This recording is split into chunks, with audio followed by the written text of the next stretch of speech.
Hello, everybody. Hello. Welcome to Paupergeddon 2024 Autumn Edition, held here in Rome at the beautiful location of the Hacienda. The first time we're playing Paupergeddon at the Hacienda. 706 players contending for the spot of the best Italian player, but not just Italian player, because in the last months we've gone international. There are a lot of international players from all over Europe. From England, from Spain, from Poland, everybody coming here to enjoy this beautiful format for the people, by the people.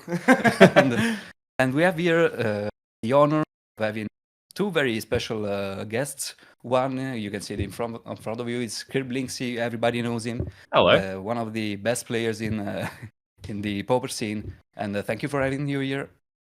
And then thank you also for your time gap that you are facing, no? Because now you are from Australia, right? From Australia. Yeah. So it's currently 9 p.m. where I am. So I'm having it's gonna be a long night. I can feel it already. Yeah. So thank you for your presence here. And we are from Rome, not from the location. Actually, we are a bit outside the location, but we are facing how to bring you also some interviews, some live commentary from there's friend Nico there who is going to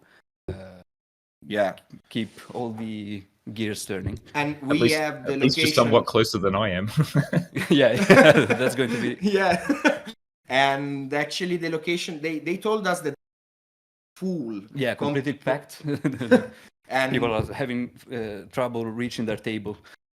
So we have 700 players, and still we'll have also side events like the Paupergeddon rebound this afternoon at 2.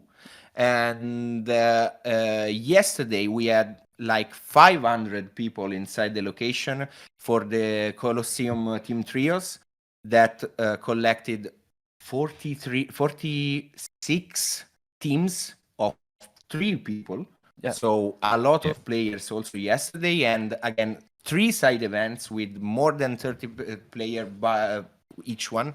So really I don't know, the biggest one? Probably the biggest. Yeah, the biggest one. So and there are a lot of people who couldn't actually get to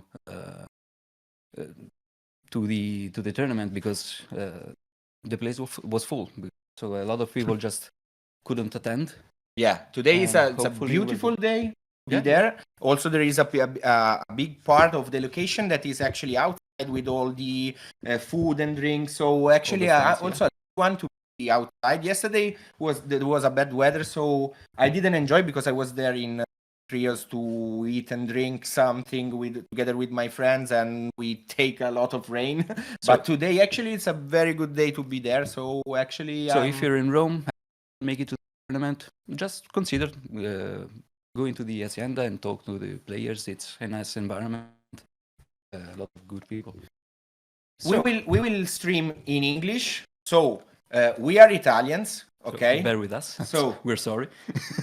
Probably you cannot do it better than, because I'm reading what you are writing. So let's start clear here. We don't talk as we're not the best, but we're not the best either. The only one that can do something about can say something about our English is Curb. So chat, be clear on that. Let's be clear from the beginning. Curb will be the main technical caster for our play-by-play commentary. So we will have I think the one of the don't sell yourselves too short, mate. Your English is perfect. I've heard nothing wrong so far. And we also decided to achieve a good one for Curb tool, teaching him how to speak Italian at least for one sentence by tonight. So chat, if you want Curb to say something in Italian, write it on chat and be fair, please. Write something. Keep it clean. Keep it PG-18 at least. Okay. Let's not get ourselves. because All we I've already learned did so the far is Torno, which is turno. round, Exactly. which is either round, match, or turn. It could be any of the three.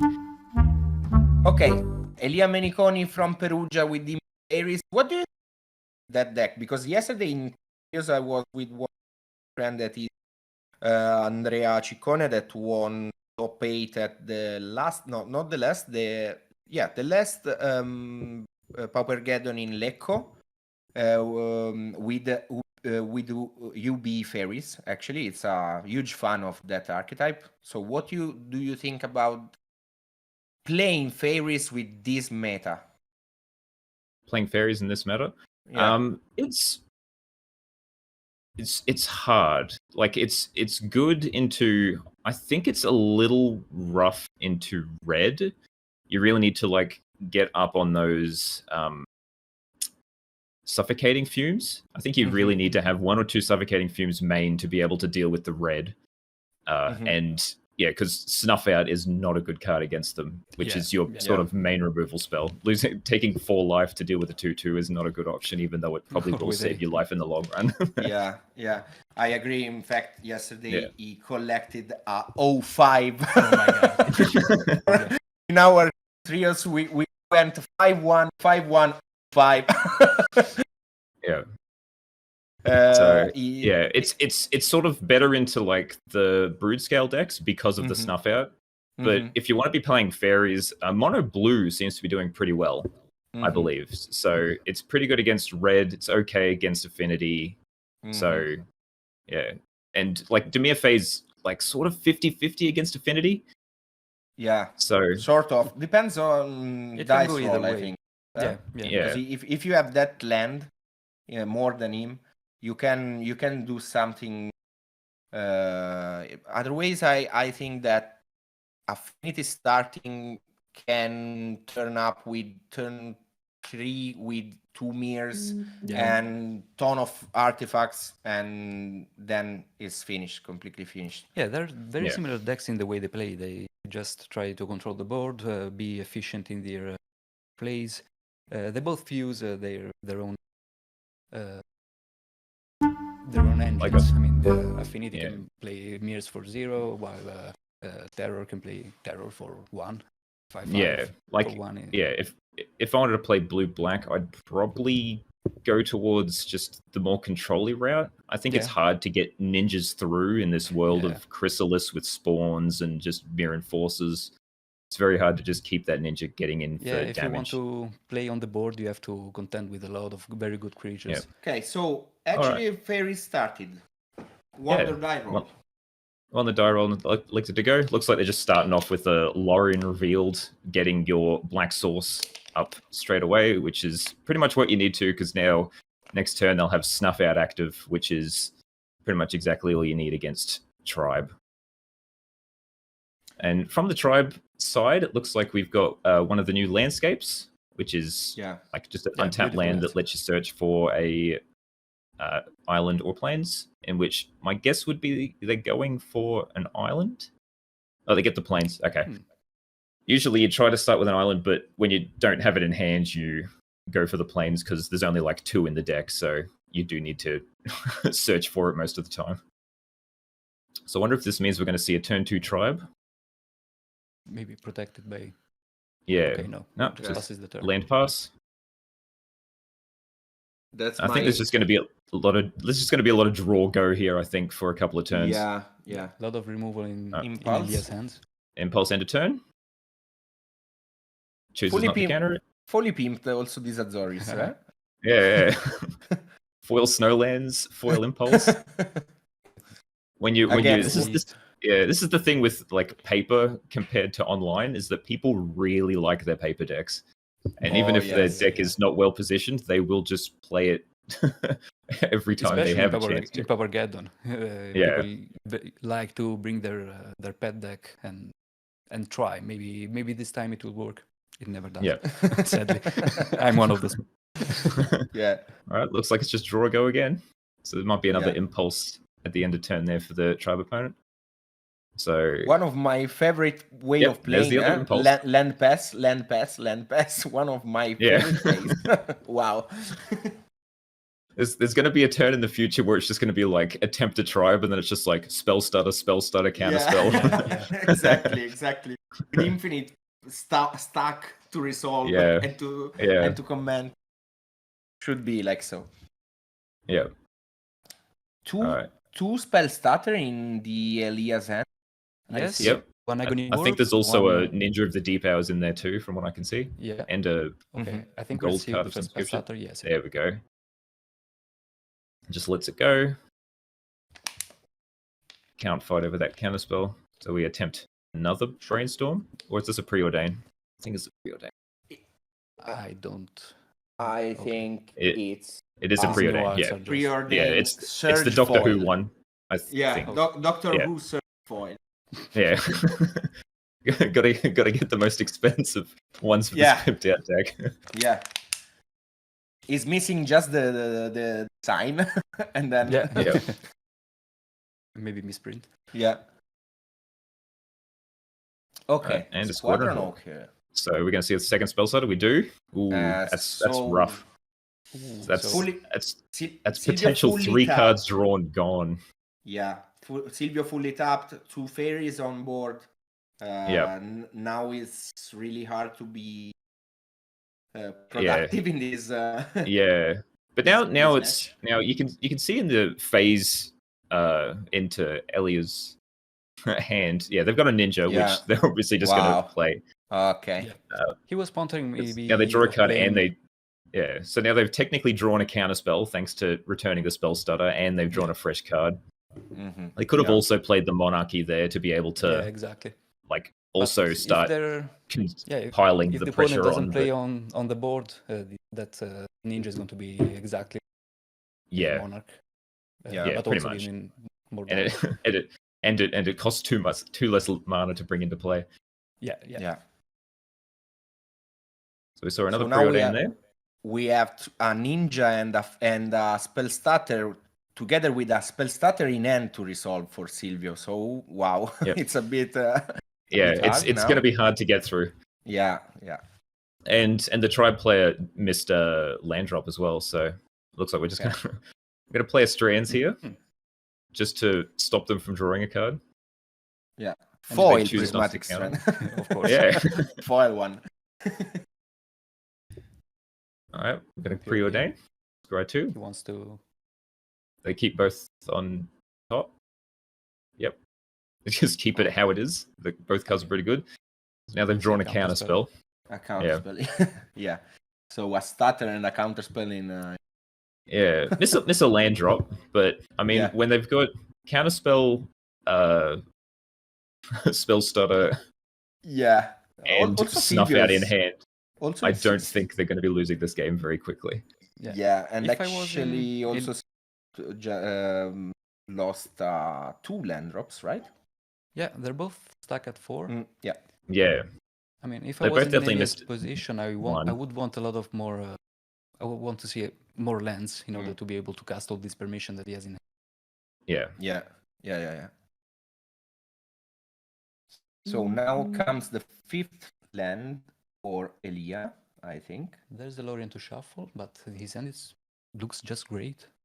Yeah. Do you even want to shuffle in this position? Yeah. They put the land back. I'd want to play the land. I suppose they got the Lorien to be able to get a land if they need to. I don't need it. Yeah. Okay. They could have just taken the second card from the top of their library. Okay. So they just put the land back instead. Dig to the bottom and get. They could have got a foil one or something. These are my favorite basic lands. The islands on the Fae side. Yeah, the Theros ones. Everyone calls them the Pokemon ones, but yeah, I mean they probably are. They're just I don't know. I think they look aesthetically pleasing.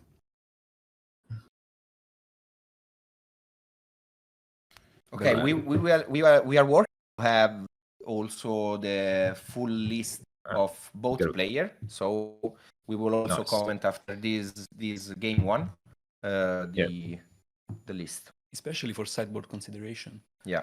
I mean, what do you want in this matchup from either side? Which is a good question. So there was a Fairy Seer that got played. They put both cards on the bottom. Looks like we're seeing another Prismatic Strands. Just to be able to stop this card draw from the Ninja. This time Elia has the counterspell, but he decides to go. It had counterspell. He also had Spellstarter Sprite because they had 2 Fae in play, so the Spellstarter would have worked. That's right. Yeah.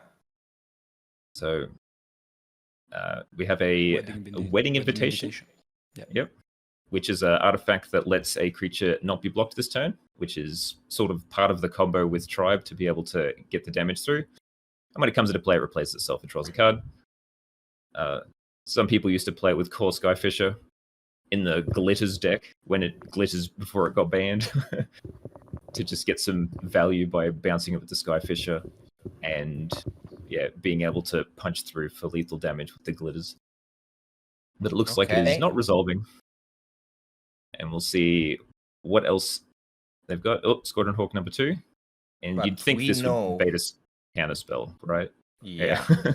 We know that had that counterspell for him. So now, again, he can swing back together with all 5 damages, right? 1, 2, 3, 4, 5. Yep. Take and drawing a card and let Silvio slowly conceding this game. Well, it's not going to be slowly much longer because there's going to be a big fish coming into play right now. Yeah, eccolo.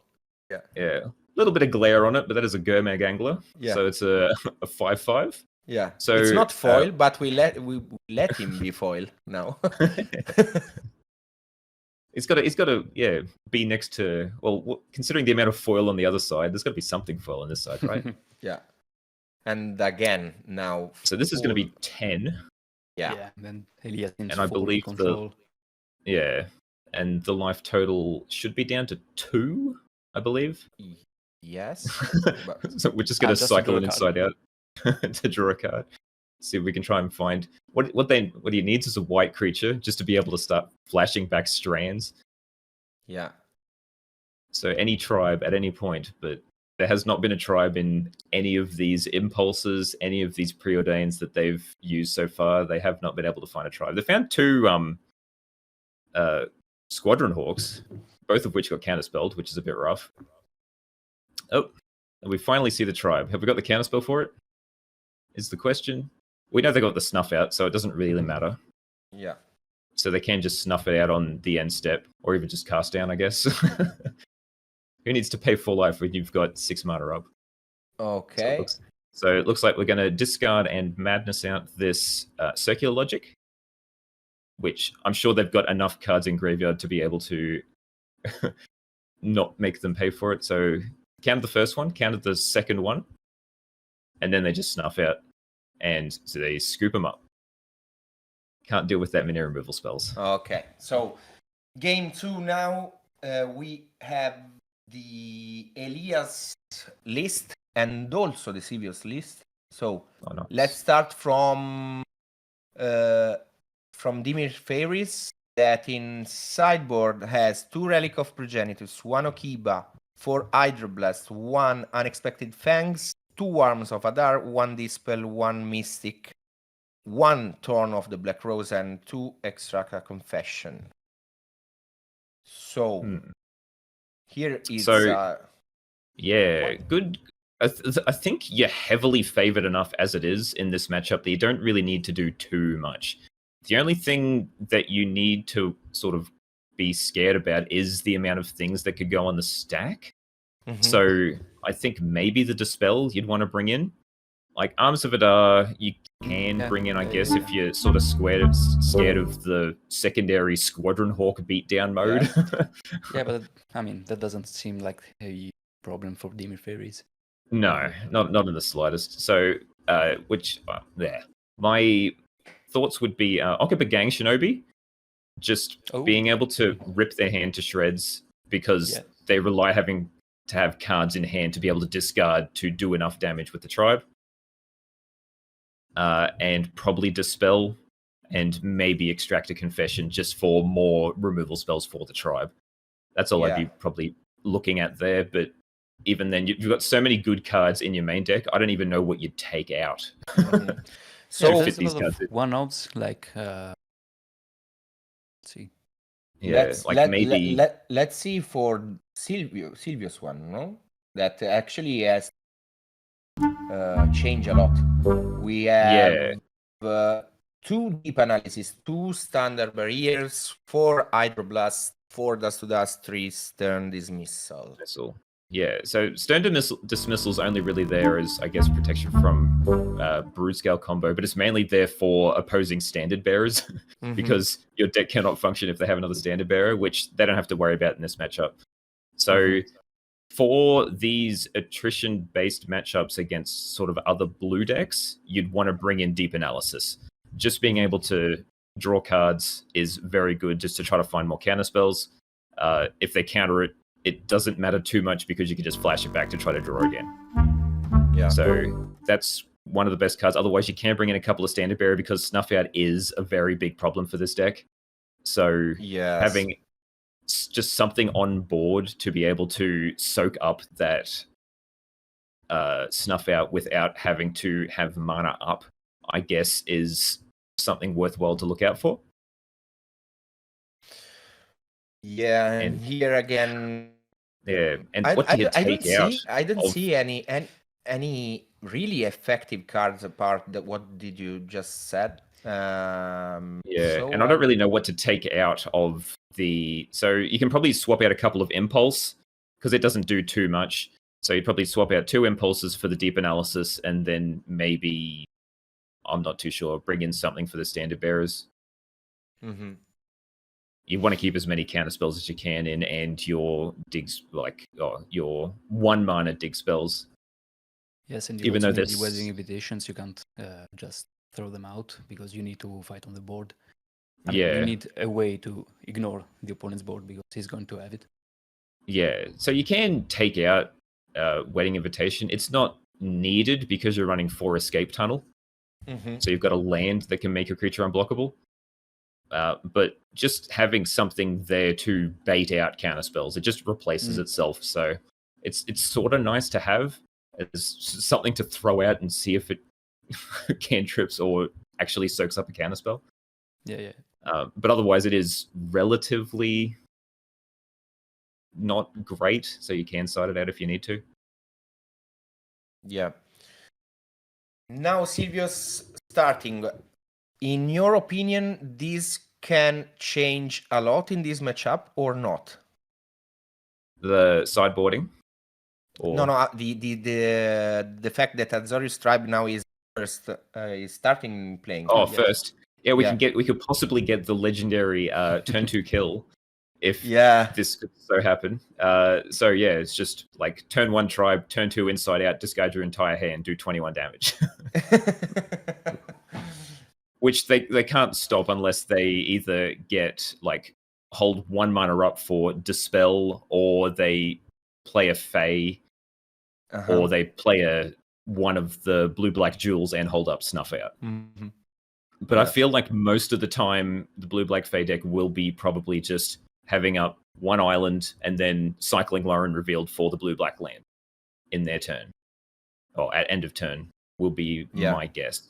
So if that happens, there is a small opportunity where they can get that turn 2 kill off. And if you've got it there, do you risk it is the next question. In fact, if they've got 1 spell pierce and you try to go for it, is it worth it? Or you hold up counterspell mana later? It's one of those 50-50 shots. And I mean, you have to play around Snuff Out, so but if they've only got the island on turn 1, that's all that matters. They can't Snuff Out if they don't have a swamp. Yeah. So Silvio starts with, we don't see it, but I think it's preordained. Yeah. So they put 1 on top, 1 on the bottom, so like one of the cards. And it seems like it looks like we're starting. They're matching back with a second preordain. Matching preordains, and they both did the same thing: 1 on top, 1 on bottom. Yes.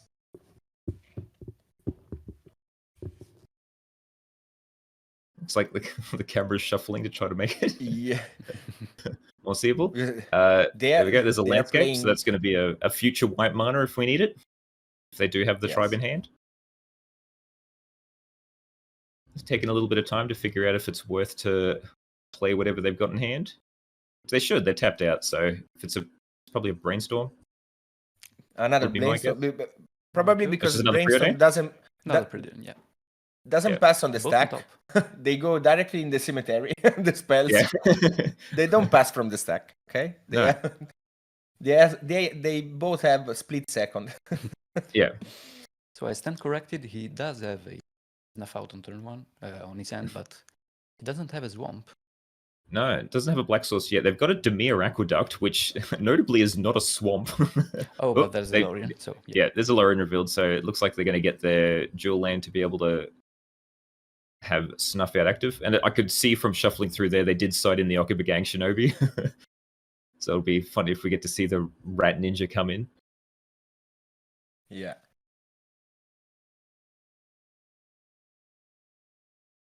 So this is still like very good position for Dimir Fae. I think that actually Dimir Faeries can lose this match just being an aggro one, right? Playing aggro for no reason, because if he plays like so, can match in any other kind of playing will win against Azorius tribe, because he has black and in his hands, he has a tons of counter spells, and he has spell starter ninjas. I don't know. I don't know how to help Silvio.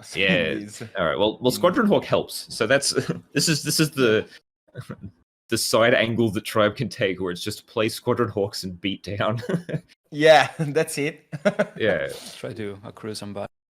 And earlier I could see the two players talking about the escape tunnel, because it must be in a different language. It may be a Japanese one. Yeah, that looks Japanese. Yes. Yeah. So the opponent wasn't sure what it does. So for people at home, escape tunnel is like an Evolving Wilds. You can sank it to search your library for a basic land, come into play tapped, or you can sacrifice it to make a creature with power 2 or less unblockable until end of turn. So it works well with Tribe, because Tribe's power never gets bigger than 1 until it kills you.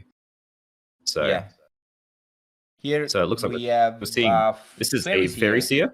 Yes. Yeah. So this is the preordained that can attack you, as I like to call it. Sure, it doesn't get you a card, but it gets you a 1/1, and that can do a lot more damage than a card can. Card and for 0 flying, and it's a fairy for first start. So. Three reasons more to play it. Yeah. Why are people playing Preordain when you can play Faeries here? Yeah.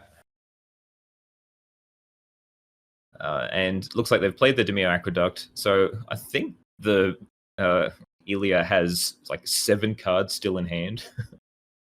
Yeah, he's not going to run out soon. No.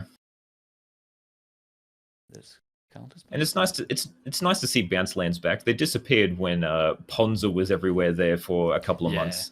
I think it was it previous Paupergeddon where Ponza was like the second most played deck.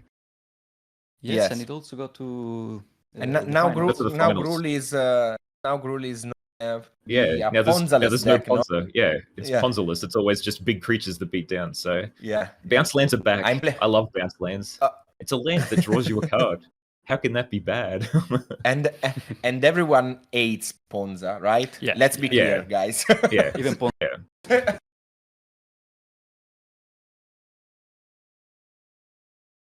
Ponza streaming also was boring. They are saying in chat. Actually, sometimes we just see nothing happens. Empty table. I mean, the best ones are the Ponza mirrors, where it's just like. Put an aura land on something, and then it gets blown up, and then they literally concede on turn 2. Yeah.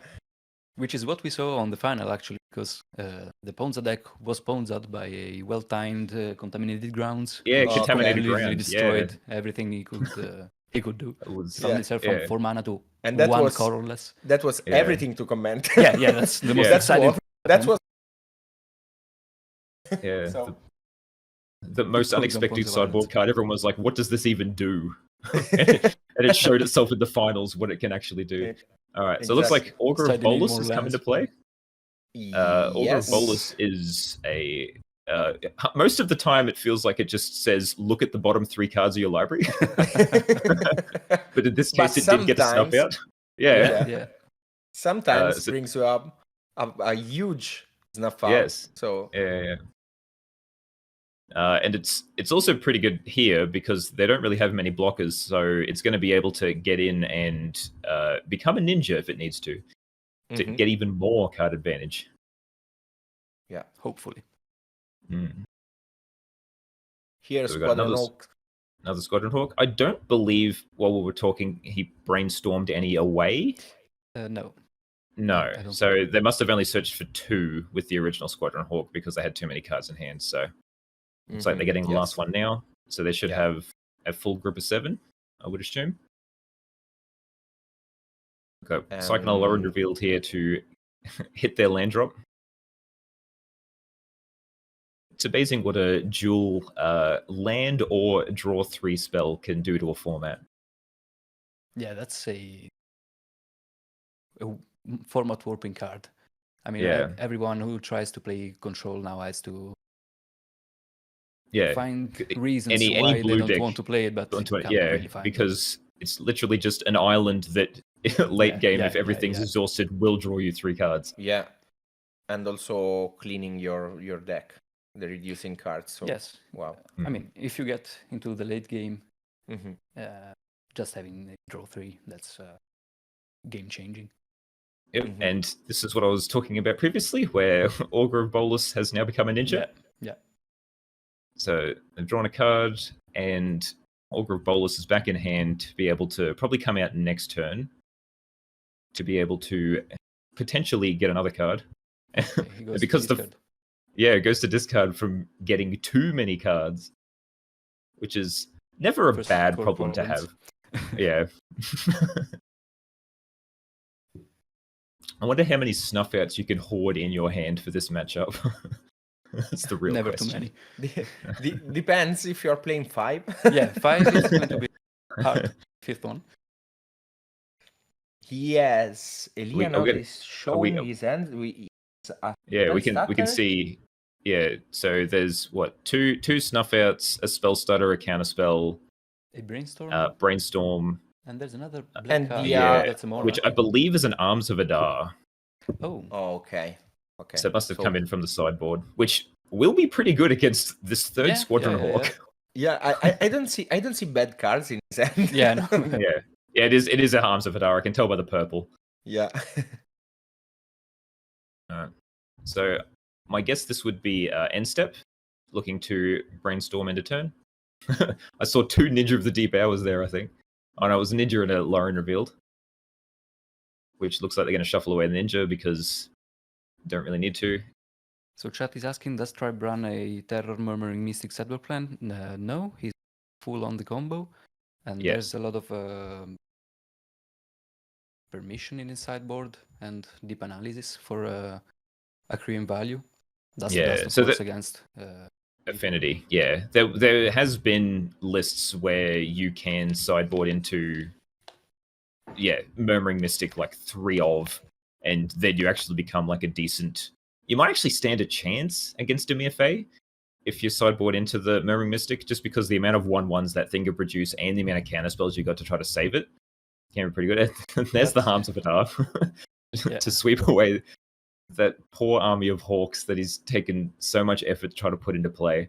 Coming together with a coverage of a spell stutter or a counterspell, right? That is one spell stutter and 2 counterspells in hand. Yeah, so I feel like Silvio didn't really expect the Arms of Adar. Yeah. He totally played into it. You'd really want to try to like counterspell this. You'd be really hoping to, just to like keep some amount of things on the board at all. But considering one of those lands in Escape Tunnel, you can't actually even hard cast a Circular Logic. Yeah. So the only thing they could have had there was counterspell, which they don't actually run. All they run is just All they run is Dispel and Circular Logic, which neither of those they could have used at that point. Yeah, exactly. Quite unlucky here, Silvio. This pairing probably with Azorius Tribe, right?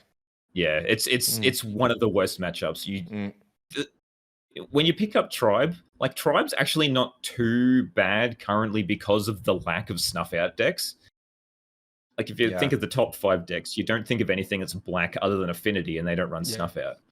So yeah, like Gardens is at an all-time low. To play, but yeah, but as with big tournaments like this, you'll manage to pair up into the thing you just never want to play against. Every time. Yeah. But still, we are 20 to 15. So actually, for an aggro player, this is a good situation, right? But Silvio is not playing an aggro deck, so now probably it's figuring out how to escape from this situation. Actually, he has 7 cards in hand, right? Yeah, and I could see a deep analysis in their hand too. So it looks like that's what they're going to be playing. To undraw some cards. I wouldn't think you'd counterspell this just because they've got 7 cards in hand, so they're probably going to have to discard unless they draw a land.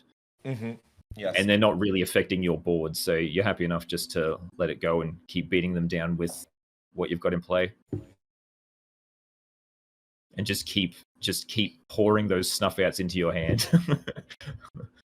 For when that one tribe decides to come down, it is not going to have a good time. Yeah. So again, 1 ninja that can attack here and Faeries here. Faeries here. Yeah. So they've brought their ninja to the front, so it looks like there's going to probably be that Fairy is going to be turning into a ninja. Yes. And they cannot prismatic strands. Yeah. And there it is. There it is. Has a dispel. 4 damages. 4 damage. Draw 2 cards. 2 cards. Oh my god. I think here another counterspell. Another counterspell. Do you know how we say here in Italy? I say at least. You can do it spaghetti. Okay? When you do spaghetti, you say you like so, and you can do the same thing with cards in this case. Yeah. you drawing it with just drawing too many. Yeah, you take your cards, putting all together, and go away from the table. That's it. and actually is going like so. Yeah. So we also call it the move of the crab. You take your cards and just put them away. Okay, well, here we go. The tribe has finally come into play. So, Spellstarter's coming in to try to counter it. So we'll see how many counter spells they've got. So they have to hard cast a Circular Logic here. Yeah. Okay. The 3 mana, because the tribe is not actually in play. And there's a Dispel. So, and unless there's another Dispel to stop it, it looks like this tribe is going. 1. Yeah. Yeah. But they're hovering over the 1 mana. So I have a feeling they've got it. Which is probably good, yeah. Okay. It's probably the correct option, even if they have a snuff out, because at least you're keeping that spell starter off the table. Yeah, so that's resolves. 1 less damage. There we go. Hey, at least you've made them take 4 life. Yeah. I mean, he's going to take 5 back. And 2 cards.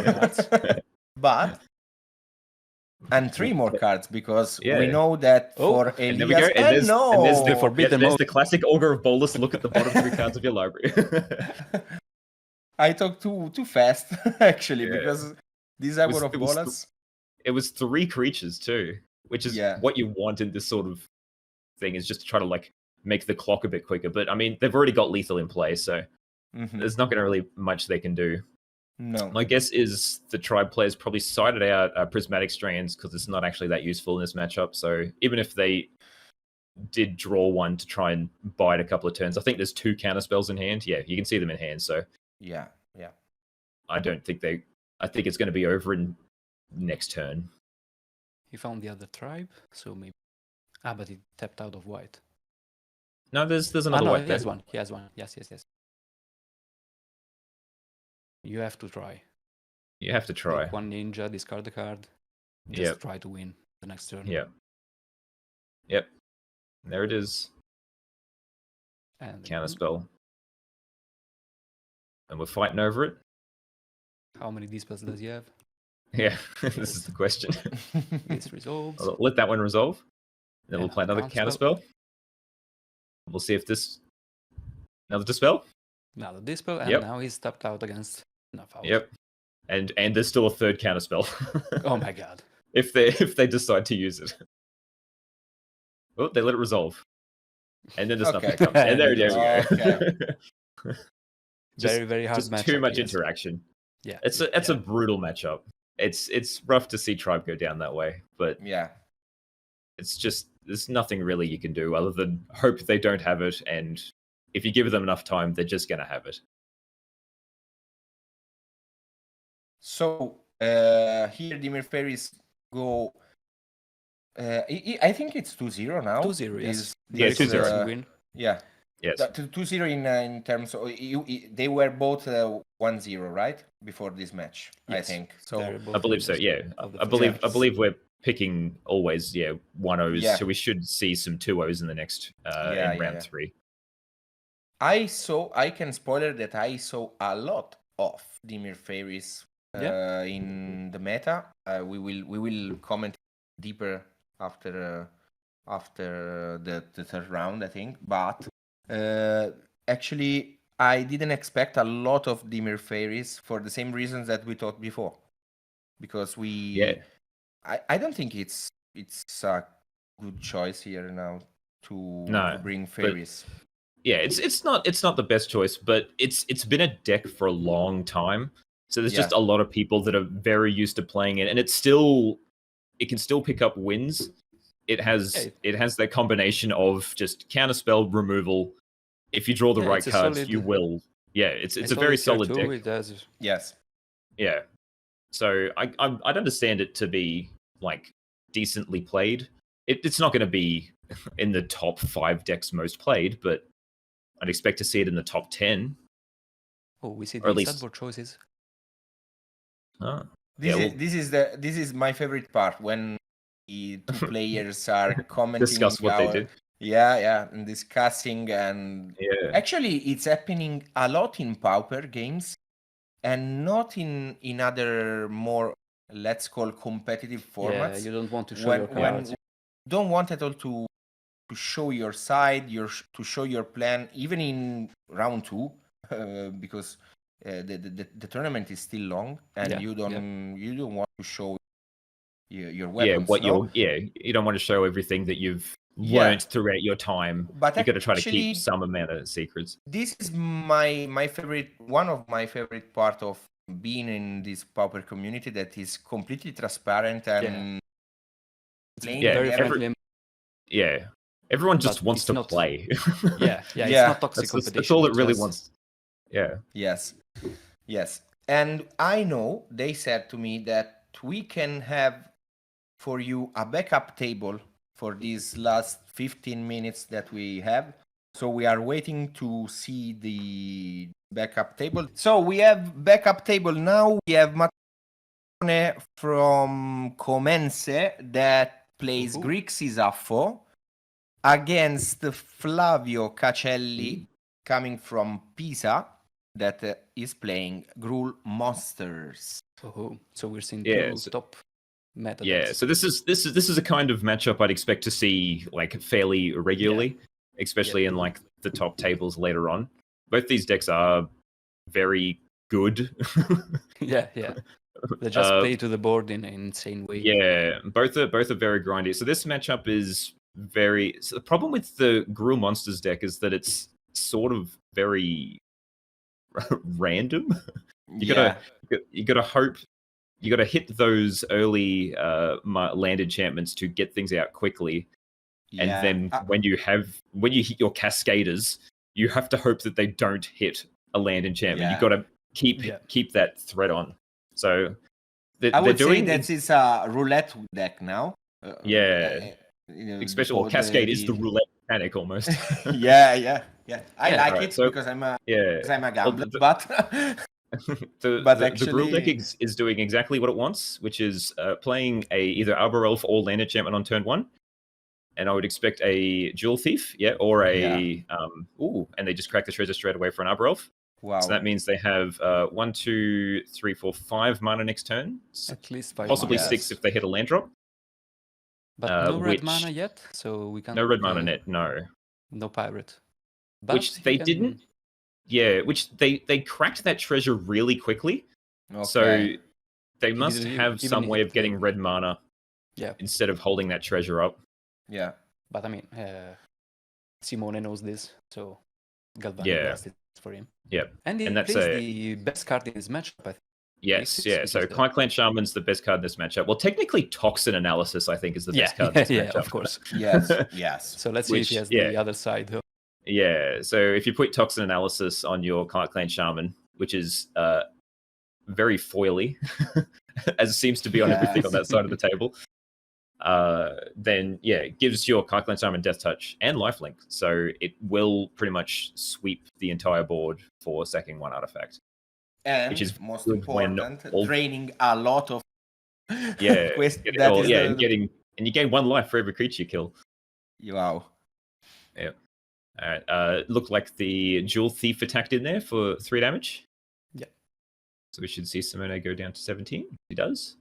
And they've hit their there's the red mana. So they had a generous end to cycle to be able to get their red mana, which is why they cracked that treasure so quickly, because they knew they already had it, even though it was going to come into play tap this turn. Yeah, here we have super shiny creatures for Grixis Afos side, but we have actually does everyone's favorite rat refurbished familiar, which is not the card you want to see when your deck does not have much card advantage. You can see they had to discard a 7-drop. They discarded their dinosaur because they only so they only have 5 mana currently. So they weren't going to cast it anytime soon. Okay, no. No. He seems to be stuck. Yes. Yeah. 5 mana on his side, so he probably needs. Yeah. So I wonder what they've got left in their hand if they discarded that. So it might be a boarding party, possibly. Hoping to hit another land. Because I mean, if he had the one that gives initiative, what's it called, the dragon? I don't remember. I know. I understand. Avenging Hunter. Avenging Hunter. Yeah. It's the card I forget the name of the most. And before I went on this, before I came on the stream, I checked that name of that card like 5 times. So just to try and remember. Your paper, huh? Yeah. I did my preparation. Yeah. You did it. I usually just call it Green Initiative Creature. Yeah. The still legal one. Yeah. And funny thing we can see on the Affinity side there, the 1 of Swamp. Yeah. Which they run 1 of, I guess, for if they either steal the initiative or they get Cleansing Wildfire. It's there. But sometimes it can lead to some really awkward draws where you want to try to play a turn 2 Refurbished Familiar, but you can't because it's not an artifact land. Yeah. And now it's coming the Hydra that I like it so much, this card. Yes. I enjoy it from the beginning, really. Yeah, so this is Nyxborn Hydra. He's actually put the counters on the wrong card. The counters are actually supposed to be on the Hydra. So when the Jewel Thief dies, the counters will stay on that Hydra. It'll fall off because it's bestowed. So the Jewel Thief is currently a 6/7, thanks to this Nyxborn Hydra. And they vigilance. Yeah, and I believe they just chumped with their... Well, they can't chump because they had trample. So they blocked with their Clark Clan Shaman because they must be... I think the life totals... Yeah, they're definitely not the one. They're not correct. So I'm not entirely sure what the life totals actually are. Because they also chumped with the Refurbished Familiar, which I wasn't expecting. So they would have taken 2 from that, and they've taken 5 from... this, I believe. That should be 10. So it should be 10? Yeah.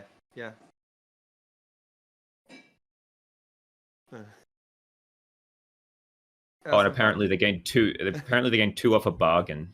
Chat is telling me. Thank you, chat. So, but it also surprises me because they're not that low on life to want to chump with a Clarkland Shaman. I'd be trying to keep that Clarkland Shaman around as much as possible to be able to try to get that toxin analysis to kill it. Okay. There it is. Here we go. So is it going to sack 2 artifacts in order to destroy both? Yes. creatures? So to be able to, so the triggers will go. So it'll stack. That'll come down, and then the next one should resolve. Interesting. All right. I am very confused as to what happened there. I guess they've only sacked 1 artifact because they didn't think that the abilities would resolve the right way for them.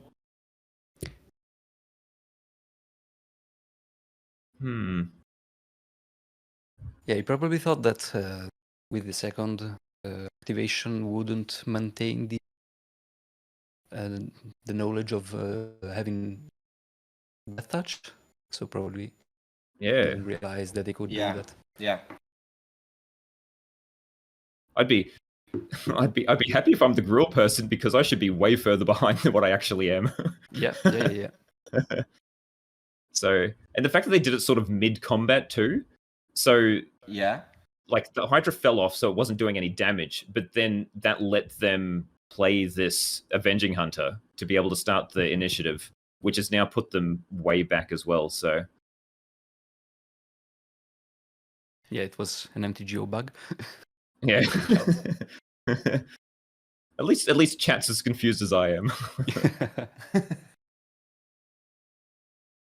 All right, Okay. we're dead. Here we go. We got the Black Ancestral recall going here. Yeah. Yes, So we get to sack the Echo Wellspring, draw 3 cards, make a treasure. So it literally only cost us 1 mana to draw 3 cards.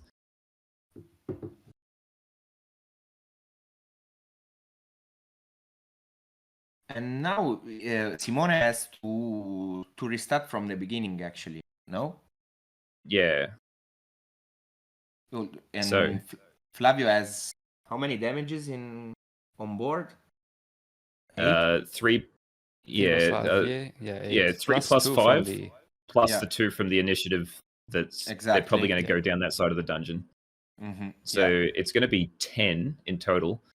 And it says Simone's back up to 18, but if they only killed 1 thing, I feel like they should be on like 11 from the Clarkland Shaman. Oh no, the Clarkland Clan would have killed itself, so it would have gained 2 life.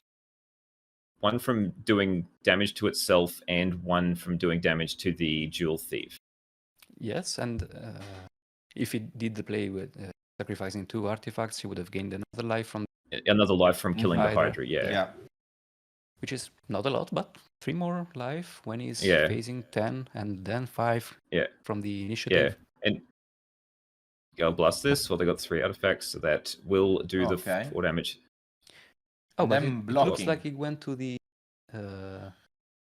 he's gone to the Scry. He's gone down the Scry route. Doesn't think that he had enough way to punch through the damage. Now it's the right time to ask you. What do you think about the Chrysalis?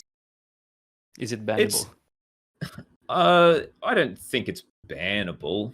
It's, at least at this point, it's very annoying. Too much. Yeah, don't listen to him. He wants his connect on. It's very good into red. So I've heard. So it does a very much a lot. Just say the same words for only 4 mana. And technically a lot. Yeah, technically 2 mana because it gives you 2 mana back. Yeah, but everyone now that plays Gruul combination needs this card in 4 decks. Yeah, I mean that's the reason why you're playing Gruul. Yeah, well, if you think of it this way, well, Gruul didn't almost exist until Writhing Chrysalis happened. But actually, also Golgari combination bring red inside their combination, bring cards inside that deck. So the problem is actually this one card that is motivating you to insert an additional card deck just for that one because you need it. That's it. Yeah, it's too strong. Yeah. It looks like a Gruul player forgot to go through the initiative. Yeah, a One lot point of there. misplays. Yeah, and They like feel the time has gone down to 0 too, by the way. Yeah. So yeah, when but people they are would have been given extra time to be able to shift to this table. So yeah, exactly. That's what I was going to But say. I think that Flavio. Yeah, can he resist 3 more turns? yeah, It depends on the toxin analysis, but I think he already played 2. Does he play more than 2? I don't think so. Yeah. more than 2 what? Toxin analysis. Yeah, maybe post board, yes. Post board probably. Most only play 1 or 2 main, but yeah, this is game 3, and they usually have 1 or 2 sideboards. So they never have the full 4, but they can go up to like 3. Yeah. Oh, Kenku We've Artificer. got a Kenku. Pretty much So we've got right now. all it does is help block a boarding party. Yeah. I guess it's But, indestructible that's not against nothing. trample. Yeah. All right, we may actually have the correct life totals here with the Affinity play on 7, which they should be able to survive pretty decently with what's currently in play. So when they went through the dungeon, they went to the middle one, which is forcing a creature to attack, because I think they want to shift to the draw card, which I believe they have drawn the extra card, unless they've forgotten about the initiative trigger again. Yeah. So it looks like we're just putting all of the wild growths on one forest, which is probably the 2 cards they drew this turn, because otherwise you think they would have played them earlier. And I think they had another Writhing Chrysalis in hand, so that's probably going to come down soon. Because they can't attack with the boarding party because of the 3/3 indestructible land. They can attack with the Hydra because it's 3/4. But if it attacks alone, that then they just double block and it just trades with a Kenku, which isn't worth it. So there's a Chrysalis. We're going up to 4 spawns. Yep. Okay, he uses We're just going 2 of those. Yep, 2 of them straight away. And 1 and 2 mana. And 1 left over. Already in the pool, yeah. Yep. Oh, we're going to untap. Yeah. And get the red. So this is another Writhing Chrysalis. Okay. Or maybe another boarding party? Or another 2 mana? Oh no, another. There's another Chrysalis, yeah. Yeah. Oh, it was just placing it another spawn. Yep. Yep. Yeah. That's a board, yeah. Yes. Yeah. Yeah, that's just when you thought you got rid of 1 Chrysalis, 2 more just come into play. Yeah. If you want to brew a deck, know that this is the kind of you have to resolve to play against. So that's why people need these analysis plus be it Karkal Shaman or yeah. So I don't believe they had a Clan Shaman in hand. They could have had a Toxin Analysis, I'm not too sure. Yeah. So checking the graveyard here because there's a Blood Fountain in play. So they currently have 5 mana, or technically 6, because there is a land in play that you can use, even though you probably want to keep it back to block. So they could so on their turn, if they manage to draw the Toxin Analysis, they could sack the Blood Fountain, play the Clan Shaman with all those tap lands, all the lands they have in play, and then they'll still have the 1 mana up from the indestructible land to be able to Toxin Analysis if they manage to draw it. And if that happens, then they're way back into this game. But currently it's going to be a bit hard with the amount of Chrysalis in play. They're forgetting a lot of trample damage. So this is I think they forget that 2 damages. They forget that the Hydra produces trample. But I think that Flavio doesn't need it. Yeah. No? Judging by the board. Yeah. No. I think that these 2 damages will be highly covered by the huge board that he has. Oh, there we go. The life total just went down to 5. Oh, okay. So they took the trample damage. Yeah, but actually, I mean, it's weird. Why didn't he block with the? Yeah, I don't know why they didn't. Should have double blocked, just so that it dies. Yeah. Oh, maybe because he wanted to take back the Kenku. But okay. the judge call has been done. So now the judge is checking, correcting the we gotta counts. read this board, Hydra. Yeah, the life counts that Simone has, so should be on 2, right, Simone? Maybe took another 2 from another champ block. The Clan champ block. Yeah. The first one we've seen. So from now, chat, every time that a judge comes from in the table, you have to shout judge. Shout a lot. Judge long on. This is the meme, okay? Every year we have a meme. Every year. So we need now the meme of this year. Judge, because we will call it at least 2 rounds. We will call it again. Oh, here we go. We're going back in time to see this previous block. Yes. So chat, just spam your judge call inside the chat. Let's see how is he the head judge, Fabio Pierucci? I think yes. I didn't see it well, but